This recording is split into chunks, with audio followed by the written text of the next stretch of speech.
Stavati, the mercurial, Minnesota-based aerospace startup, has dusted off its old proposal for a new attack plane to partially replace the U.S. Air Force's venerable A-10 Warthog. The Machete, which is still just a concept, would come in two variants optimized for close air support: the propeller-driven SM-27 and the jet-propelled SM-28. Stavati has proposed other variants of the Machete for air-to-air combat and advanced training. The SM-27 and SM-28 are both single-engine, single-seat planes.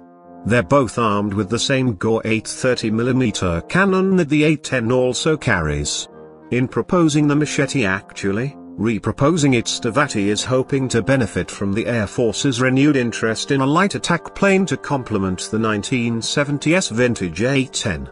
Stavati last marketed the Machete back in 2009, when the Air Force briefly considered acquiring around 100 light attack planes to replace A-10s on missions where the bigger, twin-engine Warthogs represented expensive overkill, such as striking lightly armed insurgents in Iraq and Afghanistan.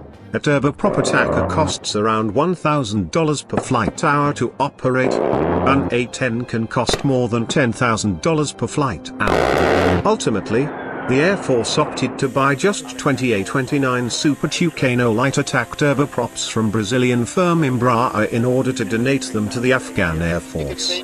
The first A-29s arrived in Afghanistan in 2016 and promptly flew into action against the Taliban. The USAF's interest in light attack planes waned after 2009 amid congressionally mandated automatic budget cuts. The flying branch even tried to prematurely retire its roughly 300 remaining A-10s.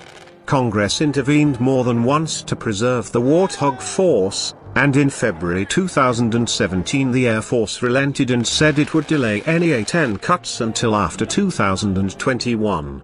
In 2016, service leaders, perhaps encouraged by the mid-2015 trial deployment of two modernized OV-10 Broncos to the Middle East, once again floated the idea of a new light attack plane.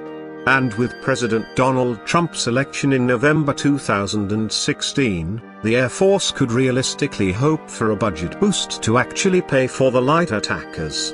Powerful U.S. Senator John McCain has lent his support to the idea of a new light attack plane. McCain's proposed military reforms include acquiring 300 light attackers for the Air Force. General Dave Goldfein, the Air Force's Chief of Staff, said McCain's proposal was a great idea. Stavati's Machete exists only on paper and probably couldn't fulfill the urgent OX requirement. But company said they are optimistic that the plane could be contender for a broader acquisition of attack planes. The Air Force will propose its 2018 budget sometime in the spring of 2017. That budget could include the first substantial funding for a new light attack plane for U.S. forces. Whether Stavati's unbuilt, unflown Machete stands any chance of meeting the requirement remains to be seen and likely depends on the Air Force's willingness to take a chance on an unproven design from a small company.